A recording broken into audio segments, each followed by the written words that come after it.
ছোট ইউজার কিভাবে ফেসবুকে কাজ করবে এবং কেন এগিয়ে যেতে পারে না, তার ভিতরে অবশ্যই জানতে হবে, বুঝতে হবে কি তাদের ভুল ছিল, কি ভুলের কারণে তারা কখনো এগিয়ে যেতে পারছে না, এবং সেই ভুলগুলো কি, সেই ভুলগুলো অবশ্যই জানা দরকার আছে কিনা। খুব ইম্পর্টেন্ট একটা ভিডিও হতে চলেছে, অবশ্যই সেই ভিডিওটা সবাই দেখবেন এবং সেখানে দেখলে অনেক কিছুই বুঝতে পারবেন।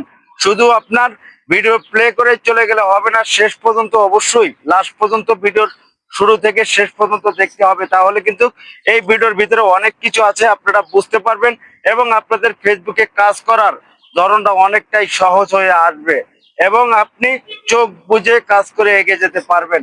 সেই সমস্যা, সেই সমস্যাগুলো যদি আমরা সমাধান না করি, আপনারা সমাধান না করেন, তাহলে কখনো কিভাবে এগিয়ে যাবেন সেই বিষয়গুলো অবশ্যই আপনাদের জানতে হবে কিভাবে এগিয়ে যাবেন। আপনি যেমন ছোট একজন ইউজার, প্রথমেই থাকবে সেই কথা, আপনি যদি ছোট হয়ে থাকেন আপনার ছোট ছোট ইউজারদের ভিডিও দেখতে হবে এবং ফুল ভিডিও দেখার পরে তাদের ভিডিওতে লাইক কমেন্ট করতে হবে।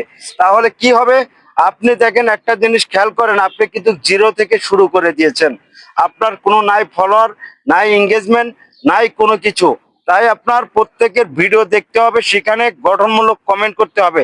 সেই ভিডিওগুলো আবার কি ভিডিও দেখবেন, আপনি যে রিলেটেড ভিডিও তৈরি করবেন সেই রিলেটেড যারা ভিডিও তৈরি করে তাদের ভিডিওগুলোই আপনার দেখতে হবে।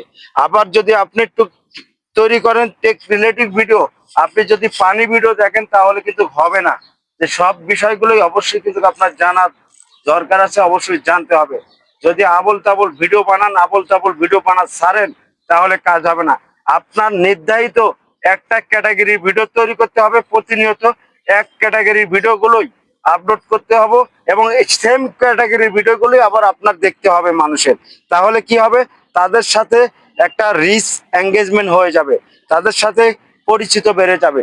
যখন আপনি একজনের ভিডিওতে 10 বার কমেন্ট করবেন, 10টা ভিডিওর নিচে, সে কিন্তু অবশ্যই একবার হলেও ভাববে যে না, এই লোকটা আমার ভিডিওতে 10টা ভিডিও দেখে কমেন্ট করে গেছে, তার কমেন্টটা ধরে আমি একটু যাই দেখি আসলে সে কি রিলেটিভ ভিডিও তৈরি করে, কেমন ধরনের ভিডিও তৈরি করে, অবশ্যই একটু দেখি এবং দেখে আসি, সেই চিন্তাও কিন্তু সে করবে।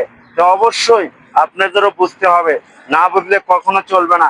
খালি হুটহাট করে ক্যামেরা চালু করবেন, ভিডিও তৈরি করবেন, বিষয়টা কিন্তু এরকম না।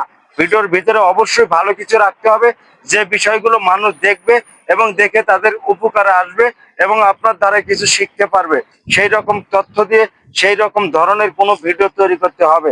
মানুষ কিন্তু এখন চায় না যে আমি ধূপ করে একটা কিছু করে ভালামো, এটা চায় না। মানুষ একটা ভিডিও দেখে, সেই ভিডিওটা অবশ্যই সেখানে ভাবে যে এই ভিডিওর ভিতরে কি ধরনের তথ্য দিতেছে, এই তথ্য থেকে আমি এগিয়ে যেতে পারবো কি পারবো না, এবং এই তথ্যগুলো কি ইম্পর্টেন্ট কি ইম্পর্টেন্ট না, এই বিষয়গুলো কিন্তু যাচাই করে।